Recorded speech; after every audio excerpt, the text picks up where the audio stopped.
నమస్తే, welcome to Raj news special drive. నేను Srikanth. Supreme court ధర్మాసనం తాజాగా ఒక కీలకమైనటువంటి కామెంట్ చేయడం జరిగింది. అయితే ఐఏఎస్ ఐపీఎస్ పిల్లలకు రిజర్వేషన్లు అవసరమా అన్నటువంటి ప్రశ్న ఈరోజు కేంద్రానికి సంధించింది. సో ఇది దేశవ్యాప్తంగా ఇప్పుడు చర్చ నడుస్తోంది. తల్లిదండ్రులు ఇద్దరు ఐఏఎస్ అధికారులు అయితే వాళ్ళ పిల్లలకు రిజర్వేషన్లు ఎందుకు ఇవ్వాలి? విద్య, ఆర్థిక సాధికారతతో పాటు సామాజిక పురోగతి కూడా వస్తుంది వాళ్ళకు. సో ఇట్లాంటప్పుడు ఉట్టిగానే వాళ్ళకు రిజర్వేషన్ ఇవ్వాల్సినటువంటి అవసరం ఏంది? ఇప్పటికే అటు సంపద పరంగాతో పాటు అభివృద్ధి చెందినటువంటి కుటుంబాల పిల్లలకు రిజర్వేషన్లు ఇస్తే ఇందులోంచి ఈ చక్రం నుంచి మనం బయటపడేటువంటి పరిస్థితి లేదు. అదే వర్గంలో బలహీనులు ఉంటారు, అదే వర్గంలో రిజర్వేషన్ల కోసం ఎదురు చూసేవారు ఉంటారు. చిట్ట చివరి వాడికి కూడా రిజర్వేషన్లు అందాలంటే కనుక ఈ సమాజంలో ప్రభుత్వంలో అంటే ఐఏఎస్ల పిల్లలకు తల్లిదండ్రులు ఇద్దరు ఐఏఎస్లు అయితే కనుక వాళ్ళకు రిజర్వేషన్లు ఇవ్వాల్సినటువంటి అవసరం ఏముంది అన్నది సుప్రీంకోర్టు లేవనెత్తినటువంటి ప్రశ్న. తల్లిదండ్రులు ఇద్దరు ఐఏఎస్లు అయితే పిల్లలకు ఎందుకు ఇవ్వాలి? ఆర్థికంగా సామాజికంగా ఎదిగినటువంటి కుటుంబాలకు రిజర్వేషన్లు ఎందుకు? ఈ ప్రశ్న ఈరోజు దేశవ్యాప్తంగా వినిపిస్తోంది. ఓబీసీ క్రిమిలేయర్కు ఈడబ్ల్యూఎస్ కోటాకు కూడా తేడా ఉంది అన్నటువంటి ఇంకొక కామెంట్ కూడా చేసింది సుప్రీంకోర్టు. సో దీనిపైన మాట్లాడదాం. మనతో పాటు బండారు రామ్మోహన్ రావు గారు ఉన్నారు. రామ్మోహన్ రావు గారు నమస్తే. శ్రీకాంత్ గారు నమస్తే. తరతరాలకు రిజర్వేషన్లు ఇవ్వాల్సిందేనా? ఆర్థికంగా సామాజికంగా అభివృద్ధి పరంగా ఉన్నటువంటి వాళ్లకు రిజర్వేషన్లు ఎందుకు ఇవ్వాలి అన్నది సుప్రీంకోర్టు లేవనెత్తినటువంటి ఒక ప్రశ్న. సో కేంద్రాన్ని దీనిపైన ఒక కౌంటర్ కూడా దాఖలు చేయాలంటూ కూడా సుప్రీంకోర్టు ఇప్పటికే ఆదేశం కూడా చేయడం జరిగింది. సో ఎట్లా చూస్తున్నారు? అంటే ఈ సమాజంలో ఇప్పటికే ఐఏఎస్లుగా ఐపీఎస్లుగా ఉన్న వాళ్ళ కుటుంబాల పిల్లలకు రిజర్వేషన్లు ఎందుకు అన్న ప్రశ్న ఎట్లా చూడొచ్చు? శ్రీకాంత్ గారు, మీకు అట్లాగా రాజ్ న్యూస్ ప్రేక్షకులు నమస్కారం. నమస్తే అండి. ఇది ఏ కేసులో వచ్చిందంటే, కర్ణాటకలో ఇద్దరు భార్యాభర్తలు ఐఏఎస్లు కాదు కానీ వేరే ఉద్యోగాల్లో ఉన్నారు. వారికి క్రిమిలేయర్ సర్టిఫికెట్, అది మన రిజర్వేషన్ సర్టిఫికెట్ ఇవ్వడానికి నిరాకరించినందున వాళ్ళు హైకోర్టుకి వెళ్ళారు. హైకోర్టు ఏమన్నదంటే, నిజంగా మీరు ఇద్దరు ఉద్యోగస్తులు కదా, సామాజికంగా ఉన్నతి చెందారు కదా, మళ్ళీ మీకు రిజర్వేషన్ ఎందుకు? కనుక క్రిమిలేయర్ కిందకి వస్తారు, మీ జీతభత్యాలు లెక్క చూసుకుని క్రిమిలేయర్కి వస్తారు. 8 లక్షలు దాటింది కనుక మీ మొత్తం ఆదాయం సంవత్సరానికి క్రిమిలేయర్కి వస్తారు కనుక మీకు రిజర్వేషన్లు వర్తించవు అనే దాని మీద సుప్రీం హైకోర్టు తీర్పిచ్చింది, కర్ణాటక హైకోర్టు. దాని మీద వాళ్ళు మళ్ళీ సుప్రీం కోర్టుకు వచ్చారు. అందుకనే మరొకసారి ఈ రిజర్వేషన్ల కందిరీగ తుట్టెను కదిలించింది. ఎట్లా అంటే, విడవమంటే పాము కోపం, కరవమంటే కప్ప కోపం అంటే అట్లాంటి సమస్య రిజర్వేషన్. ఇప్పుడు కూడా రిజర్వేషన్ పొందుతున్న వారేమో రిజర్వేషన్ ఉండాలని కోరుకుంటారు, రిజర్వేషన్ పొందని వారేమో రిజర్వేషన్లు మొత్తం నిషేధించాలని కోరుకుంటారు, వద్దని కోరుకుంటారు, రద్దు చేయాలని కోరుకుంటారు. ఈ రెండు వాస్తవం. అంటే వాళ్ళ దృష్టిలో వాళ్ళకి, వీళ్ళ దృష్టిలో వీళ్ళ. కానీ ఇప్పటిదాకా జరుగుతున్నంత రిజర్వేషన్ల విషయంలో స్పష్టంగా మనం ఒక ఆలోచించాల్సింది ఏంటంటే, ఇది రిజర్వేషన్ల తాత్కాలిక పరిహారమా లేకపోతే శాశ్వత పరిష్కారమా? నా ఉద్దేశంలో అయితే తాత్కాలిక పరిహారం మాత్రమే, శాశ్వత పరిష్కారం కాదు. శాశ్వత పరిష్కారం వేరే చెప్తాను నేను. అందుకని ఇప్పుడు సుప్రీంకోర్టు వ్యాఖ్యలను ఎట్లా చూడాలి మనం అంటే, వారు ఒక ఉదాహరణ చెప్పారు. అంటే ఇద్దరు ఐఏఎస్ ఆఫీసర్లు లేకుండా ఐపీఎస్ కావచ్చు, ఇంకే కావచ్చు, ఐఏఎస్ అని ఒక స్థూలంగా తీసుకున్నారు. ఇద్దరు ఉద్యోగస్తులై ఒకసారి ప్రభుత్వ ఉద్యోగులైనా అనుకోవచ్చు కదా దీంట్లో సార్, ఇద్దరు భార్య భర్తలు ప్రభుత్వ ఉద్యోగులు ఉన్నా అనుకోవచ్చు. అంతే. ఇప్పుడు అందుకని నేను వివరంగా కర్ణాటక కేసు ఎందుకు చెప్పానంటే, వాళ్ళిద్దరు ఇంజనీర్లుగా పనిచేస్తున్నారు, వాళ్ళిద్దరు భార్యాభర్తలు ఉద్యోగస్తులు, వాళ్ళు కలెక్టర్లు ఏం కాదు. ఆ ఉద్యోగస్తుల పిల్లలకు రిజర్వేషన్ కోసం మన దరఖాస్తు పెట్టుకుంటే వాళ్ళు ఏమన్నారంటే, ఈ సర్టిఫికేట్ ఈబీసీ సర్టిఫికేట్ ఇస్తాం కానీ, అంటే మనకు ఏదైతే మన కుల సర్టిఫికేట్ ఇస్తాం కానీ మీరు రిజర్వేషన్లకు వర్తించదు మీకు అని చెప్పి ఇవ్వడానికి నిరాకరించింది డిపార్ట్మెంట్. దాంతో వాళ్ళు హైకోర్టుకి వెళ్తే హైకోర్టు స్పష్టంగా చెప్పారు, మీరు పరిమితి మించిపోయారు, క్రిమిలేయర్ కిందకి వస్తుంది, మీ పిల్లలకి రిజర్వేషన్ వర్తించదు అన్నారు. దాని మీదనే ఐఏఎస్లు ఎందుకన్నదంటే, ఒక రకంగా అందరికి తెలుసును కనుక ఆ ఉద్యోగాల గురించి కంటే ఐఏఎస్ అంటే తెలుసు. నేను దాన్ని కలుపుతున్నాను. వాళ్ళు ఐపీఎస్లు కావచ్చు, ఇతరత్ర కావచ్చు, ఏమైనా సరే ఇద్దరు ఉద్యోగస్తులు కదా, ఒక్కరే ఉద్యోగస్తులైనా సరే ఒకసారి సామాజికంగా అప్లిఫ్ట్ కాకపోవచ్చు కానీ ఆర్థికంగా అప్లిఫ్ట్ అవుతారు కదా, వాళ్ళ పిల్లల్ని మంచి చదువు చదివిస్తారు కదా. మా కోర్టులో నేను పేర్లు చెప్పను కానీ ఒక ఎస్సీ వ్యక్తి ఉండేవాడు, ఆయన భార్య ఒక నర్సుగా పనిచేసింది. వాళ్ళిద్దరు పిల్లలు, ముగ్గురు పిల్లలకు ముగ్గురు ప్రభుత్వ ఉద్యోగాలు, మొత్తం 5 వచ్చినాయి ఒకటే కుటుంబంలో. వాళ్ళు అనేవాడు, సార్ అప్పట్లో 30-40 ఏళ్ల క్రితమే మా అందరి జీతాలు కలిసి దాదాపు 2 లక్షలు వస్తున్నాయి సార్ మా కుటుంబానికి అనేవాడు. పెళ్లి రాకపోసాని చెప్పారు, ఎవరి పెళ్లినే అయిపోయింది. అంటే ఒకే కుటుంబంలో ముగ్గురు పిల్లలకు భార్యాభర్తలకు ఉద్యోగాలు వచ్చినాయి అనుకోండి. భార్యాభర్తలకు ఉద్యోగాలు వచ్చి తప్పు కాదు, ఎందుకంటే భార్య వేరే భర్త వేరుగా ఉన్నప్పుడు వాళ్ళకి ఉద్యోగాలు వచ్చినాయి, వాళ్ళు కలిసి ఉద్యోగాలు మన పెళ్ళైన తర్వాత ఉద్యోగాలు కొనసాగించారు. కానీ వారి పిల్లలకు కూడా అదే వర్తించింది కదా. అంటే ఏమన్నట్టు అంటే అందుకని ఒక కోర్టు విధంగా సార్ ఏమన్నదంటే ఒకే క్రిమిలేయర్ కుటుంబం కోసం కంటిన్యూస్ గా అవకాశాలు దక్కించుకుంటే అదే కుటుంబానికి అవకాశాలు వస్తూ ఉంటాయి. అంటే ఆర్థికంగా, సామాజికంగా ఆఫ్ కోర్స్ బలంగా ఉన్నటువంటి వాళ్లకు అవకాశాలు ఉంటాయి. ఈ అభివృద్ధి ఈ రిజర్వేషన్ ఫలాలు దక్కితే అదే వర్గంలో ఉన్నటువంటి చిట్ట చివరి పేదవాడికి కూడా అన్యాయం జరిగేటువంటి అవకాశాలు ఉంటాయి కదా. అంటే ఒకప్పటికి అంతే కదా. ఇప్పటికీ ఉన్నటువంటి ఆర్థిక పరిస్థితులు కానీ, సామాజిక పరిస్థితులు కానీ చాలా విభిన్నంగా మారిపోయాయి. గతంలో లాగా ఇప్పుడు లేవు కాబట్టి మేబీ సుప్రీంకోర్టు ఇచ్చినటువంటి స్టేట్మెంట్ కానీ, అడిగినటువంటి ప్రశ్నలు కానీ కొంత పాజిటివ్గా తీసుకోవాల్సినటువంటి అవసరం కనిపించట్లేదా? కరెక్ట్, కానీ దీన్ని విమర్శించే వాళ్ళు కూడా ఉంటారు. నేను అందుకనే ఇది తాడు మీద నడక, అంటే తీగ మీద నడక లాంటిది. దీన్ని ఎటువైనా బ్యాలెన్స్ తప్పుతుంది. కనుక ఒక రకంగా ఆలోచన చేస్తే చాలా మంది ఫస్ట్ జనరేషన్ చదువుకొని వాళ్ళ తల్లిదండ్రులు ఉద్యోగాలు చేసి 3వ తరం 4వ తరం ఉన్న వాళ్ళకి ఇవాళ ఫస్ట్ జనరేషన్ లో తల్లిదండ్రులు చదువుకోకుండా పిల్లలు మొట్టమొదటిసారి చదువుకొని ఉద్యోగాలకు వచ్చిన సందర్భం చూసుకోండి. ఇద్దరిని ఒకే ఘటన కట్టి ఒకే పరుగు పందెం పెడితే, ఒక 5 కిలోమీటర్ల ముందు నుంచి పరుగు పందెం మొదలు పెట్టి 5 కిలోమీటర్ల వెనక నుంచి పరుగు పందెం ఓరు మొదలు పెడితే ఇద్దరి మధ్యన పోటీ పెట్టే సమంజసంగా ఉండదు కదా. అందుకని అంబేద్కర్ గారు ఆలోచించే రిజర్వేషన్ ఉండాలన్నాడు. కానీ 10 ఏళ్లకే పరిమితం చేయమన్నాడు రిజర్వేషన్. 10 ఏళ్ల తర్వాత అందరూ అభివృద్ధి అవుతారు. అప్పుడు ఈ ఆర్థిక సామాజిక అసమానతలు పోతాయనే ఉద్దేశం. సామాజిక అసమానతలు అనేటివి ఆర్థికంగా వస్తే పోదు. ఒక ఎమ్మెల్యే కూడా ఒక గుళ్ళో పోవడానికి సంశయించే కాలం ఇది. ఈ వాడికి 2 గ్లాసుల పద్ధతి అమలవుతుంది. సామాజిక అసమానతలు ఇంకా పోవు కూడా ఇప్పుడు అంతలా అంటున్నాను. కానీ ఆర్థిక అసమానతలు పోతున్నాయి కదా. ఇవాళ ఆర్థికాన్ని ఆసరా చేసుకొని రిజర్వేషన్ ఉండాలి అని క్రీమీ లేయర్ వచ్చింది. క్రీమీ లేయర్ ఎవరు వ్యతిరేకిస్తున్నారు? ఎవరైతే మళ్ళీ పొందుతున్నారో ఆ వర్గాల్లోని వాళ్ళు వ్యతిరేకిస్తున్నారు. చూడండి, మీరు ఇదే క్రీమీ లేయర్ మీద చర్చ పెట్టండి. ఏ వర్గంలో ఉన్న వాళ్ళకు 4 సార్లు ఉద్యోగాలు వచ్చిన వాళ్ళు, మూడు తరాలు ఉద్యోగాలు వచ్చిన వాళ్లకు మాకు పోటీ ఎట్లా అని వాళ్ళు కూడా అడుగుతారు కదా. మీరు అన్నారు కాబట్టి point, chief justice of India justice Chandrachud కూడా క్రీమీ లేయర్ ఉండాలి అన్నటువంటి వాదన కూడా తీసుకొచ్చారు కదా. ఆ ప్రశ్న కూడా అట్లాగే ఉంది. ఈవెన్ ఈడబ్ల్యూఎస్ లో ఎందుకు లేదన్నటువంటి ప్రశ్న కూడా దీనికి అనుసంధానంగా మాట్లాడొచ్చు. ఇవాళ అదే చెప్పారు. ఇప్పుడు ఇవాళ భూయాన్ గారు అదే చెప్పారు. స్పష్టంగా ఏమన్నారంటే ఇది కరెక్ట్ కాదు, మీరు దీనికి పొందడం లేదు. అందులో ఆర్థిక అసమానతలు, ఆర్థికంగా అగ్రవర్ణాల్లో కూడా ఆర్థికంగా వెనుకబడి వాళ్ళకి ఇస్తున్నాం, ఈడబ్ల్యూఎస్ దీన్ని కలపకండి అన్నారు. అందుకని ఇక్కడకు చాలా సున్నితమైంది శ్రీకాంత్ గారు. దీని ఏమైందంటే బ్యాలెన్స్ తప్పితే మీరైనా నేనైనా ఇంకో దిక్కుపోయినటువంటిది. అంటే అట్లని భయపడేది ఏం లేదు. నేను స్పష్టంగా చెప్తున్నాను, ఎవరైతే ఒకసారి దీని రిజర్వేషన్ పొందిందో వాళ్ళకి ఒకేసారి అవకాశం, రెండోసారి ప్రమోషన్లలో వాటికి ఇవ్వద్దు అంటున్నాను నేను. దానివల్ల ఏమంటే అప్డేట్ అయిన వాళ్ళేమో ఇంకా ప్రతిసారి రిజర్వేషన్ పొందుతున్నారు. అసలు రిజర్వేషన్ మొదటిసారి కూడా పొందిన కులాలు బీసీలలో, ఎస్సీలలో ఉన్నాయి. అందుకని ఎస్సీలలో ఈ అసమానతలకు వీలుగానే ఏబిసిడి వర్గీకరణ పోరాటం ఎందుకు వచ్చింది? ఇవాటికి కూడా ఏబిసిడి వర్గీకరణ సూత్రప్రాయం కొట్టుకున్నా ఇంకెందుకు కావడం లేదు కింది స్థాయిలో చూస్తున్నాం కదా మనం. అంతేందుకు నిన్న మన మోతిపల్లి నరసింహులు గారు ఒక మాట మాట్లాడారు. అయ్యా, మొత్తం ఉద్యోగాలలో ఎస్సీ ఉద్యోగాలలో మాలలు ఎక్కువ శాతం పొందిండ్రు, మాదేలకు అన్యాయం జరుగుతుంది అని రాజకీయంగా ఆయన ఎత్తి చూపించారు కూడా. కాకా వెంకటస్వామి గారి పిల్లల 3వ తరంలో కూడా ఇంకా రిజర్వేషన్ పొందుతున్నారు, ఎట్లా అని అడిగింది.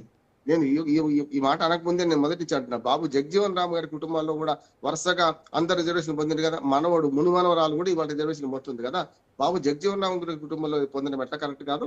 ఇక్కడ కూడా ఆయన రాజకీయ రిజర్వేషన్ ప్రశ్నించాడు. నేనైతే రాజకీయ రిజర్వేషన్ విషయంలో తప్పు కాదు. ఎందుకంటే అతృప్తైన కుటుంబాలు మళ్ళీ రాజకీయాల్లో అసలు లేకుండా ఉండడం కరెక్ట్ కాదు. కానీ ఇక్కడికి వచ్చే కల్లా ఆయన ప్రశ్నించిండు. మోతిపల్లి నరసింహ గారు నిన్ననే మాదిగ పోరాట సమితి నల్గొండలో పెద్ద ఎత్తున మీటింగ్ జరిగితే 3 తరాలు అలా ఒకే కుటుంబం నుంచి ముగ్గురు, ఒక ఎంపీగా గడ్డం వంశీకృష్ణ గారు ఉన్నారు, పేరు కూడా చెప్పారు ఆయన. అట్లాగే అన్నదమ్ములు ఇద్దరు, వివేక్ మంత్రిగా ఉన్నారు, వినోద్ ఏమో ఎమ్మెల్యేగా ఉన్నారు. ఒకే జిల్లాలో పక్క నియోజకవర్గాల్లో పెద్దపల్లి నియోజకవర్గం ఎంపీ ఒకరేమో చెన్నూరు, ఒకనేమో మనకు పెద్దపల్లి ఎమ్మెల్యేలు ఉన్నారు కదా. ఎట్లా అని అడిగిండు ఆయన. అంతే కదా. ఏమంటే అంటే ఎస్సీలలో ఈ తారతమ్యత గురించి ప్రశ్నించే మందకృష్ణ మాదిగ అదే అన్నాడు. అంటే ప్రతిసారి కూడా మాదిగలకు మాలలకు మధ్య అన్యాయం గురించి అన్నాడు ఆయన. కానీ క్రిమి లేయర్ నొప్పలేరు వీళ్ళే. ఎందుకు ఒప్పులేరు? క్రిమి లేయర్ అనేవాళ్ళు ఇప్పటికే 2-3 తరాలు ఉద్యోగాలు పొందింది. ఎందుకంటే 80 ఏళ్ళు అయింది శ్రీకాంత్, మనకు రిజర్వేషన్ 3 తరాలు వేరే కదా.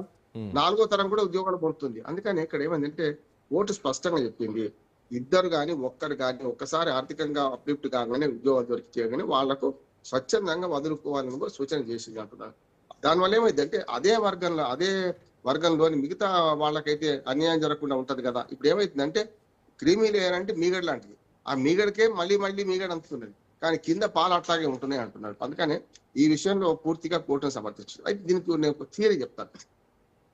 నేను మొదటి చెప్పాను, ఇది రిజర్వేషన్లు తాత్కాలిక పరిహారమా లేకుంటే పరిష్కారం అస్సలు కాదు. సార్ పరిష్కారం అసలే కదా, ఎందుకంటే ఆ, తల్లిదండ్రులకు ఇద్దరికి ప్రభుత్వ ఉద్యోగాలు ఉంటే పిల్లలకు రిజర్వేషన్లు తీయాల్సినటువంటి పరిస్థితి వస్తే, రేపు పొద్దున పిల్లలకు కూడా ఉద్యోగాలు అయినటువంటి పరిస్థితి వస్తే మళ్ళీ ఆ తర్వాత క్రీమీ లేయర్ కిందికి రారు కదా నెక్స్ట్ జనరేషన్ కూడా. సో అప్పుడు మళ్ళీ రిజర్వేషన్ల కిందికి వచ్చేటువంటి అవకాశం ఉంటుంది కదా, భవిష్యత్తును మనం అంచనా వేయలేం కదా. ఇంకా అంటే ఇప్పుడు ఈ రిజర్వేషన్ ఫలాలు కింది స్థాయి వరకు ఆఖరి వ్యక్తి వరకు చేరాలంటే క్రిమినల్ అమలు చేయాల్సింది అంటున్నాయి. Yes. దానికి ఒక బేసిక్ ఒక థియరీ తయారు చేసుకోవాలి మనం. సార్ ఒకటి ఎక్స్ప్లెయిన్ చేయగలుగుతారా జనరల్ గా సార్? ఈరోజు మీరు నేను మనం కూర్చొని మాట్లాడుకుంటున్నాం, క్రీమీ లేయర్ అంటున్నాం. క్రీమీ లేయర్ లో ఉన్న వాళ్ళు అంటే ఆర్థికంగా లేదంటే సామాజికంగా కొంత బలంగా ఉన్న వాళ్ళను క్రీమీ లేయర్ కిందికి తీసుకొస్తాం, ఈ జోనర్ లో మనం చూస్తాం. బట్ పాయింట్ ఎక్కడో చిట్ట చివరి ఉన్నటువంటి పల్లెటూరులో చూస్తున్నటువంటి ఒక ప్రేక్షకు కూడా క్రీమీ లేయర్ అంటే అర్థం కావాలి అంటే ఎంత వరకు 8 లక్షల ఆదాయం ఉంటేనా 10 లక్షల ఆదాయం ఉంటేనా? సో అదొకసారి ఎక్స్ప్లెయిన్ చేస్తారా సార్? ఖచ్చితంగా. ఇప్పుడు 8 సంవత్సరానికి 8 లక్షల ఆదాయం కన్నా పైబడి ఉంటే వాళ్ళు క్రీమీ లేయర్ కిందకి వస్తారన్నారు కదా. Yes. కానీ అదే కులాలలో అంటే ఆర్థికంగా బలంగా ఉన్నట్టు, ఆర్థికంగా సామాజికంగా దీనిలో కలపలేదు. క్రీమీ లేయర్ ఓన్లీ ఆర్థికంగా చూస్తారు. సామాజికంగా చెప్పాను కదా, వాళ్ళు ఎంత పెద్ద పదవులు ఉన్నా నేను ఆ మాటలు అనదలుచుకోలే. కానీ అగ్రవర్ణాలు కానీ లేకపోతే అగ్రవర్ణాలు అనుకుంటున్న వాళ్ళల్లో కాదు, బీసీలలో కానీ చాలా మంది కొందరు ఎస్సీలను ఎట్లా చూస్తున్నాం మనం చూస్తున్నాం కదా. ఇప్పటికీ కుల వివక్ష కొనసాగుతుంది, 2 క్లాసుల పద్ధతి కొనసాగుతుంది కదా. అందుకని సామాజికంగా అప్లిఫ్ట్ కాదు, ఇక్కడ ఆర్థికంగా అప్లిఫ్ట్ అయిన వాళ్ళు మాత్రమే క్రీమీ లేయర్ గా చూస్తున్నారు. నెంబర్ 1 అది అర్థం కావాలి. 8 లక్షల కంటే మించి ఆదాయం ఉన్న వాళ్ళు అంటున్నారు. కానీ చాలా మంది అగ్రవర్ణాల్లో కూడా 8 లక్షలు కాదు 80,000 ఆదాయం లేకుండా బతుకుతున్న వాళ్ళు ఉన్నారు కదా. దానికోసం ఈడబ్ల్యూసీ రిజర్వేషన్ ప్రవేశపెట్టారు. దాని దీనికి పోటీ కాదని. అందుకని తాత్కాలిక పరిహారం మాత్రమే, శాశ్వత పరిష్కారం కాదు. మరి దీనికి ఏం చేయాలి? మొట్టమొదటి క్రీమీ లేయర్ అమలు చేయడం. అంటే ఎవరైతే ఆయా వర్గాలలో 8 లక్షల ఆదాయాన్ని మించిపోయిందో సంవత్సరానికి వాళ్ళని మినహాయించి మిగతా వాళ్ళు లెక్కలో తీసుకోవాలి. అప్పుడు ఏమైతుంది, మేరా నంబర్ కావాయగా అనేది కాకుండా అందరికి వస్తుంది. అంతేందుకు బీసీలో రిజర్వేషన్లు ఒక 3-4 కులాలకి బాగా పొందుతున్నారు, చూస్తున్నాం మనం. గౌడ్స్, యాదవులు, మీరు రిజర్వేషన్లు రాజకీయాల్లో చూడండి, ఇందులో చూడండి. అట్లాగే ఎస్సీలలో మాల మాదిగ మధ్యన పోటీ కనపడుతుంది కదా. దక్కరి, చిందు, మాదిగ వీళ్ళందరికీ అంతలేదు కదా. మాదిగల కంటే అధ్వానంగా ఉన్న వాళ్ళ కులాలు కూడా ఉన్నాయి అందులో కూడా. అందుకని నేను స్పష్టంగా చెప్తున్నాను, ఎందుకంటే దళితులలో కూడా ఈ వర్గీకరణ ఉంది. అట్లాగే బీసీలలో ABCD E కూడా వచ్చింది మనకు. ఏది ముస్లింలు అంటున్నాం, ఈ అనేది ఎకనామికలీ బ్యాక్వర్డ్, ఈ అనేది మొత్తం రిజర్వేషన్ ఉన్నాయి కదా. వీళ్ళల్లో అసలు పొందుతున్న వాళ్ళే మళ్ళీ మళ్ళీ పొందడం వల్ల అస్సలు పొందని వాళ్ళకి అంతలేదు కదా. దీనికి 2 మార్గదర్శకాలు చేయొచ్చు. ఒకటి, మొత్తంలో అస్సలు పొందని వాడి నుంచి మొదలు పెట్టాలి. ఇప్పటిదాకా రిజర్వేషన్ పొందలేదు వాడి నుంచి మొదలు పెట్టాలి. అప్పుడు ఆటోమేటిక్ అయితే వాళ్ళ కుటుంబం అప్లిఫ్ట్ అవుతుంది. నెంబర్ 1. రెండవది, ఈ రిజర్వేషన్లకు గ్రామీణ పట్టణ ప్రాంతాలను కూడా తీసుకోవచ్చు. పట్టణ ప్రాంతాల్లో చదువుకునే వాళ్ళకి కొంత రకంగా అవకాశాలు ఎక్కువ ఉంటాయి. నిజంగా చదువులో కూడా ముందుకుంటారు చేస్తారు. రెండోది, తెలుగు మీడియమా ఇంగ్లీష్ మీడియమా, ఇట్లాంటివి కొన్ని కొత్తవి చేర్చాలి వీళ్ళలో కూడా. Telugu medium, English medium. First generation పిల్లల వీళ్ళు అంటే వాళ్ళ తల్లిదండ్రులు చదువుకోవాలి, వీళ్ళే చదువుకున్నారు. అప్పటి నుంచి మొదలు ఫస్ట్ ప్రిఫరెన్స్ వాళ్ళకి ఇవ్వాలి. అప్పుడు ఆటోమేటిక్ ఏమైందంటే ఈ క్రిమి లేని పక్కన పెట్టాలి, దీని కూడా పక్కన పెడితే అప్పుడు ఏంటంటే వాళ్ళ మధ్య పోటీలో కూడా అణగారిన వర్గాలకి మరింత కునారిల వర్గాలకు మొదలు రిజర్వేషన్ల స్థానం కల్పించినాం అనుకోండి, అప్పుడు ఒక 20 ఏళ్లలో ఈ మొత్తం అసమానతలు పోతాయి అంటున్నారు. ఇప్పుడు 80 ఏళ్ల తర్వాత కూడా లేని ఏదైతే రిజర్వేషన్లు అందని వాళ్ళు అట్లాగే ఉంటున్నారు. అందిన వాళ్ళు 1-4 సార్లు అందుకుంటున్నారు. ప్రతి దగ్గర మీరు చదువులో, మొట్టమొదటి చదువులో, ఆ తర్వాత ఉద్యోగాల్లో, తర్వాత ప్రమోషన్లలో, చివరికి చెప్తున్నా చాలా పదవి ప్రమోషన్లలో ఉన్నత స్థాయి అందుకోవడానికి కూడా జరుగుతున్నారు. నేను ఏమంటున్నాను, కోర్టులు అందరికి బుద్ధి చెప్తున్నాయి కదా, కోర్టుల్లో కూడా ఎందుకు అమలు కావాలని అడుగుతున్నాను. ఈ ప్రశ్న కూడా వస్తుంది. ఇప్పుడు అందరికీ అయ్యగారు ఉల్లిగడ్డ సామెతలాగా మీ దగ్గర ఎందుకు అమలు కాదు అంటే, అక్కడ ప్రతిభ కావాలంటే ఇక్కడే కాదా, అక్కడ ప్రతిభ కాదు. న్యాయ వ్యవస్థలో కూడా సంస్కరణ రావాలి. మీరు ఎవరికైతే చెప్తున్నారో న్యాయ వ్యవస్థలో కూడా మరి ఎంతమంది ఎస్పీలు అయిండ్రు, ప్రధాన న్యాయమూర్తులు, ఎంతమంది బీసీలు అయిండ్రు, ఎంతమంది మిగతా వర్గాల వారు అయిండ్రు, లేదు కదా. అక్కడ కూడా అక్కడ ఏముంది, తాత జడ్జే, తండ్రి జడ్జే, మునవడి జడ్జే. ఇప్పుడు మూడు తరాల్లో సుప్రీంకోర్టు జడ్జిలను చూపెడతాను నేను. వాళ్ళు ఎందుకు అవుతున్నారు అంటే, గాడ్ ఫాదర్స్ ఉండి కేంద్ర ప్రభుత్వంలో పలుకుబడి ఉండి రాష్ట్రం నుంచి పైకి పెట్టి వాళ్ళని వాళ్ళు అపాయింట్ చేసుకుంటూ వాళ్ళే ఇవాళ దీర్ఘాయుష్మాన్ భవన్ వాళ్ళ కాళ్ళకి వాళ్ళే మొక్కుని చేస్తున్నారు. కొలీజియం సిస్టమ్ లో లోపం ఉంది. కేంద్ర ప్రభుత్వం మంచి చట్టం చేసింది. ఎందుకంటే అంటే వాళ్ళు 1,000 చూపించారు, 4,000 వాళ్ళ దిక్కునే అంటున్నాను. ఇది వాళ్ళ అనేది కరెక్ట్, నేను కాదంటలేను. క్రీమీ లేయర్ తీసేయాలి. ఒకసారి అందిన వాడికి మళ్ళీ అందకుండా ఉండాలి, అస్సలు అందని వాడికి అందాలి, కరెక్ట్. కానీ మీ దగ్గర కూడా ఈ ఏదైతే మీరు చెప్పే ఉన్నదో అది మన కొలీజియం సిస్టమ్ లో మీ ఎంపిక ఎట్లా జరుగుతుంది? మీ ఎంపిక అసమంజసం కాదా? మరి రెండోది కూడా చెప్తున్నాను, జ్యుడిషియరీ అపాయింట్మెంట్ కమిషన్ అంటే కలెక్టర్నో లేకుంటే ఎస్పీలను ఎట్లా అపాయింట్ చేస్తారో, జ్యుడిషియరీలో కూడా పరీక్షలు పాస్ అయిన వాడికి ఎందుకు మనకు జడ్జి గాడు అంటే, మామూలుగా కింది స్థాయిలో పరీక్షలు ఉంటాయి. ఏది సబార్డినేట్ కింద కోర్టులలో మఫ్సల్ కోర్టులలోనేమో అవును. అన్ని పరీక్షలు రాయాలి, మళ్ళీ వాళ్ళు ఇంటర్వ్యూ ఫేస్ చేయాలి, ఉద్యోగాలు అమ్ముకోవాలి. ఈ మాట నాకు స్పష్టంగా చెప్తున్నాను. న్యాయ వ్యవస్థలో ఉన్నంత అవినీతికి ఎక్కడ లేదు. వాళ్ళందరూ ఆ పని చేస్తున్నారు. కానీ పైన వచ్చే న్యాయమూర్తులు మాత్రం పైరవీ చేసుకొని వస్తున్నారు. మరి అదెంత వరకు? అందులో కూడా మళ్ళీ రిజర్వేషన్ లేవు, న్యాయ వ్యవస్థలో రిజర్వేషన్ లేవు. మీ దగ్గర రిజర్వేషన్ వద్దంటారు మీరు, కిందికి వచ్చే వరకు రిజర్వేషన్లు క్రీమీ లేయర్ కావాలి, అందరికి బుద్ధి చెప్తున్నారు కదా. నేనేమంటున్నాను, మొదలు మనం మారదాం. పైన న్యాయవాదికి చెప్తున్నాను, మొదలు మనం మారదాం, పైన మనం రిజర్వేషన్లు అమలు చేసే ప్రయత్నం చేద్దాం. ఎందుకు అవద్దు అంటే ప్రతిభ అంటున్నారు కదా, మరి ఇక్కడ కూడా ప్రతిభ అంటారు రేపు పొద్దున. ఇప్పుడు మీరన్న న్యాయ వ్యవస్థలో ప్రతిభ కావాలంటే ఇక్కడ కూడా ప్రతిభ అంటే అగ్రవర్ణాలు ఉండి మేమే ఎందుకు కావద్దని అంటే రేపు రిజర్వేషన్ తీసేస్తారా? మరి లేదు కదా. అందుకని ఆ ప్రశ్న వేరైనా సరే ప్రశ్న మీరే వేసిన కానీ మీకే జవాబు చెప్తున్నా అని అంటున్నారు. రెండోది చెప్తున్నాను, ఇవాళ కొన్ని పద్ధతులు పెడితే తప్పనిసరి రిజర్వేషన్ అందరికీ వస్తుంది. నెంబర్ 1, క్రీమీ లేయర్ని సరిగ్గా అమలు చేయాలి. 8 లక్షల ఆదాయం అంటే తప్పేం కాదు శ్రీకాంత్. దాదాపుగా ఒక కుటుంబంలో ఒక 60-70 వేల రూపాయల జీతం ఉంటే ఇవాళ బతకొచ్చు కదా.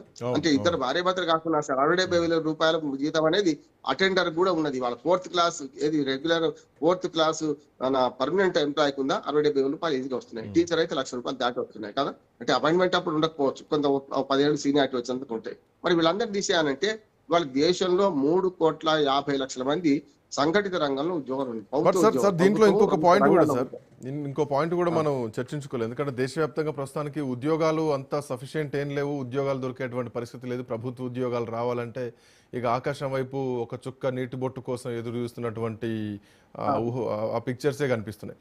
బట్ ఇట్లా నేపథ్యంలో ఒక 75 ఏళ్ల కింద ఉన్నటువంటి ఆ డిస్క్రిమినేషన్ ప్రస్తుతానికి ఎకనామికల్ కానీ సోషల్ కానీ ప్రస్తుతానికి ఇప్పుడైతే ఉన్నాయని నాకు అనిపించట్లేదు. ఎక్కడో ఒక దగ్గర బహుశా ఉండొచ్చేమో, బట్ అంత తీవ్రంగా ఉన్నాయని మాత్రం అనిపించారు. బట్ ఇట్లాంటి నేపథ్యంలో సుప్రీంకోర్టు ఇచ్చినటువంటి ఈ స్టేట్మెంట్ ఏదైతే ఉందో అంటే ఒక ఆలోచన చేయమని చెప్పింది, ఎక్కడ నిర్ణయాన్ని ఎక్కడ చెప్పలేదు. బట్ ఇది కొంత ఆలోచించదగ్గ అంశమే కదా. ఎందుకంటే చివరి వాడికి కూడా ఉద్యోగం కోసం ఎదురు చూస్తూ ఉంటారు. ఆ చివరి వాడికి కూడా ఉద్యోగం రావాలి, రిజర్వేషన్ ఫలాలు అందాలంటే వీళ్ళు స్వచ్ఛందంగా వదులుకోవాల్సినటువంటి అవసరం ఉంది వాస్తవానికి. సో ఆ పరిస్థితులు ప్రస్తుతానికి ఉన్నాయా భారతదేశంలో అంటే లేవు. సో దీనిపైన ఒక చర్చ జరగాలి. కేంద్రం కూడా ఏమైనా కౌంటర్ వేసే అవకాశాలు ఉన్నాయా? ఒక్క మాట అంటే ఆ మాట చెప్పాలి. అందుకని కేంద్రం ఆల్రెడీ దీనికి అనుకూలంగానే ఉంది, క్రీమీ లేయర్ అమలు చేయాలని అనుకూలంగా ఉంది. ఉదాహరణకు బీసీలలో 3-4 కులాలే ఇవాళ పెత్తనం చేస్తున్నాయి. 3-4 కులాలు రాజకీయంగా, ఆర్థికంగా, సామాజికంగా ఉన్నారు. కమ్మరి, కుమ్మరి అంటే ఎక్కడున్నారు వాళ్ళ ఉద్యోగాలు? ఎక్కడ నుంచి చెప్పండి, ఎక్కడైనా వాళ్ళు వస్తున్నారా? తల్లిదండ్రులు బాగా పేదవాళ్ళు ఉన్నారు కనుక క్రీమీ లేయర్ పద్ధతి కరెక్ట్ అంటున్నాను నేను, సమస్య లేదు. క్రీమీ లేయర్ అమలు చేయాలంటే దానికి చిత్తశుద్ధి కావాలి, దానికి అవసరమైన ఆ వర్గాల నుంచే మద్దతు లభించాలి. మనం ఇప్పుడు సమస్య ఎక్కడ వస్తుందంటే క్రీమీ లేయర్ అనే మాటను ఆ వర్గాల నుంచి వస్తలేదు ఎక్కువ. బయట వాళ్ళ అగ్రవర్ణాలు లేకపోతే ఇతరత్తులు నిందిస్తున్నారు, కోర్టు నిందిస్తున్నారు, కానీ వాళ్ళ నుంచి అది రావాలంటున్నారు. అంటే మా నెంబర్ ఎప్పుడు వస్తుంది, మీరే మళ్ళీ మీరే పొందిన వాళ్ళు. అందుకని అన్నా కదా, ఇప్పుడు జగజీవన్ రామ్ మీద ఒక ఈనాడులో ఇప్పుడు కార్టూన్ వచ్చిండే. వారి మీద ఏంటంటే వారు వ్యవసాయ శాఖ మంత్రి నెహ్రూ నుంచి ఇందిరాగాంధీ అప్పుడు, తర్వాత అంటే వరుసగా 30 ఏళ్ళు ఆయన కేంద్ర మంత్రిగా ఉన్నాడు. వాళ్ళ పిల్లలందరికీ రిజర్వేషన్ వచ్చింది, దాని మీద విమర్శ వచ్చింది. ఇప్పుడు వాళ్ళ కాకా వెంకటస్వామి గారి కుటుంబం మీద కూడా అదే విమర్శ వచ్చింది. కనుక ఉద్యోగాలకు వచ్చే వరకల్లా తప్పక ఈ ఒకసారి రిజర్వేషన్ పొందిన మళ్ళీ అదే కుటుంబంలో మరోసారి ఇవ్వద్దు అంటున్నాను. అవును, వాళ్ళ ఉద్యోగాలు వచ్చిన రిజర్వేషన్ కదా, వాళ్ళ పిల్లలు మంచి చదువుకున్నారు. మరి మిగతా అస్సలు ఉద్యోగం లేని పిల్లలైతే చదువుకోవడానికి వాళ్ళ ₹1,00,000 పెడితే తప్ప ఎల్కేజీ సీట్ దొరకడం లేదు. మరి ఎక్కడి నుంచి చేయాలి, వాళ్ళకి ఎక్కడి నుంచి చదువు రావాలి? ప్రభుత్వం అందుకనే మూడు అంశాలు పెట్టాలంటారు. శాశ్వత పరిష్కారం కాదు కానీ మనకు తాత్కాలిక పరిహారమే కానీ రిజర్వేషన్లలో 3 అంశాలు పెట్టాలి. నెంబర్ 1, ఒక తరంలో ఉద్యోగాల్లో రిజర్వేషన్ ఉంటే మళ్ళీ 2వ తరానికి వాళ్ళకి ఇవ్వద్దు. 2వ తరానికి ఇంకోరు అస్సలు రిజర్వేషన్ పొందని వర్గాలకు ఇచ్చుకుంటూ పోతే ఒక 20 ఏళ్ళు అంటున్నా, 10 ఏళ్ళు కూడా కాదు, ఒక 20 ఏళ్లలో అందరికి ఆ వర్గాలలో అందరికీ ఉద్యోగాలు వస్తాయి. కానీ సామాజిక అసమానతలకు సామాజిక ఉద్యమాలు రావాలి. ఈ డబ్బుతో సంబంధం లేదు. ఇప్పటికి సామాజికంగా అణగదొక్కబడిన వర్గాలు చాలా వరకు ఫలానోడు, నేను ఆ మాట అనదాల్చుకోలేదు, ఫలానోడు అనే మాట వస్తున్నది. ఆ మాట రాకుండా ఉండాలంటే ఆర్థికంగా నిలదొక్కుంటే అప్పుడు ఆటోమేటిక్ గా అది కూడా మెల్లమెల్లగా పోతుందని నా ఉద్దేశం. రైట్, థ్యాంక్ యూ రామారావు గారు, thanks for joining. So supreme court చేసినటువంటి కామెంట్ ఏదైతే ఉందో, తల్లిదండ్రులు ఐఏఎస్ అధికారులు అయితే పిల్లలకు రిజర్వేషన్ ఎందుకు అంటే ఇది కేవలం ఐఏఎస్లను ఉద్దేశించి మాత్రమే కాదు, ఐఏఎస్లు, ఐపీఎస్లు, లేదంటే కర్ణాటకలో జరిగినటువంటి ఇన్సిడెంట్ ఏదైతే ఉందో, కర్ణాటక హైకోర్టులో వేసినటువంటి పిటిషన్ ఏదైతే ఉందో, ఇద్దరు భార్యాభర్తలు ప్రభుత్వ ఉద్యోగులు అయితే వాళ్ళ క్రీమీ లేయర్ కిందకి వస్తే వాళ్ళ పిల్లలకి రిజర్వేషన్ ఉండాల్సినటువంటి అవసరం ఉంది. సో ఆర్థికంగా, సామాజికంగా బలంగా ఉన్నటువంటి వాళ్లకు రిజర్వేషన్లు ఇస్తే చిట్ట చివరగా ఉన్నటువంటి పేదవాడికి రిజర్వేషన్ ఎలా ఉంది, వాళ్ళకు ఉద్యోగాలు ఎలా వస్తాయి, దీని విషయంలో చర్చ జరగాలి అని సుప్రీంకోర్టు చేసినటువంటి వ్యాఖ్యలు కేంద్ర ప్రభుత్వం కౌంటర్ ఎట్లా ఇవ్వబోతోంది. సో దీనిపైన ఒక సీరియస్ చర్చ దేశవ్యాప్తంగా జరగాల్సినటువంటి అవసరం ఉంది. చూద్దాం ఎట్లాంటి చర్చలు జరగబోతున్నాయి, ఎట్లాంటి పరిణామాలు రాబోతున్నాయి. That's all for now. Next updates continue అయితే కీప్ వాచింగ్ రాజ్ న్యూస్.